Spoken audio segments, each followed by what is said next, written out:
Good morning.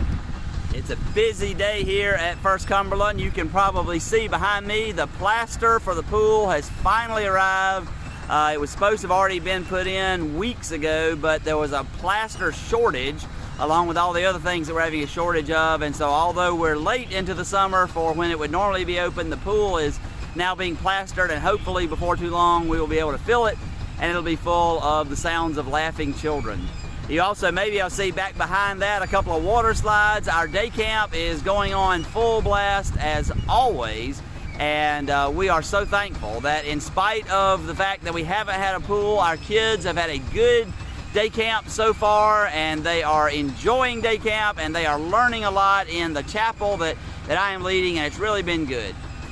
All of this, in a weird kind of way, brings me to mind of the work of Jesus that I began talking about a little bit on Saturday in the Bible study. Last week in one of my studies in a podcast, actually I was listening to, someone made the comment that in Luke 7, the sinful woman who anoints Jesus' feet is actually is labeled a prostitute in several translations, but the Greek there is much closer to what we would call a person caught in human trafficking than a person who is maybe the kind of prostitute that we might want to be more judgmental of. She was caught, trapped in this life, and Jesus sets her free. Let me share with you at least part of her story from Luke 7. When one of the Pharisees invited Jesus to have dinner with him, he went to the Pharisee's house and reclined at the table.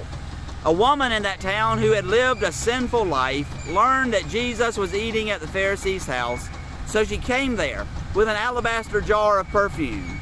As she stood behind him at his feet weeping, she began to wet his feet with her tears. Then she wiped them with her hair, kissed them, and poured perfume on them. When the Pharisee who had invited him saw this, he said to himself, "If this man were a prophet, he would know who is touching him, and what kind of a woman she is, that she is a sinner." Jesus turned toward the woman and said to Simon, "Do you see this woman? I came into your house. You did not give me any water for my feet, but she wet my feet with her tears and wiped them with her hair. You did not give me a kiss, but this woman from the time I entered has not stopped kissing my feet. You did not put oil on my head, but she has poured perfume on my feet. Therefore I tell you, her many sins have been forgiven, as her great love has shown. But whoever has been forgiven little, forgives little." Then Jesus said to her, "Your sins are forgiven." The other guests began to say among themselves, "Who is this who even forgives sins?" And Jesus said to the woman, "Your faith has saved you. Go in peace."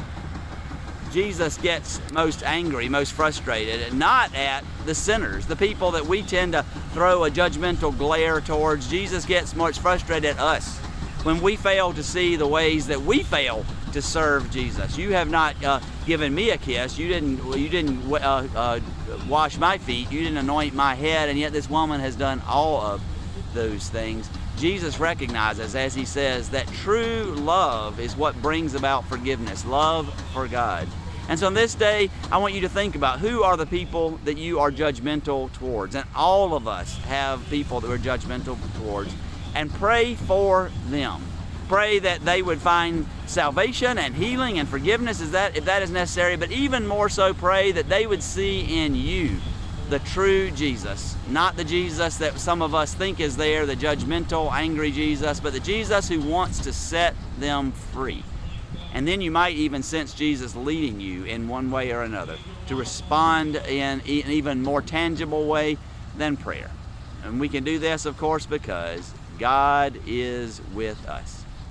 Amen. And maybe in a week or so, I'll see some of you swimming in that pool.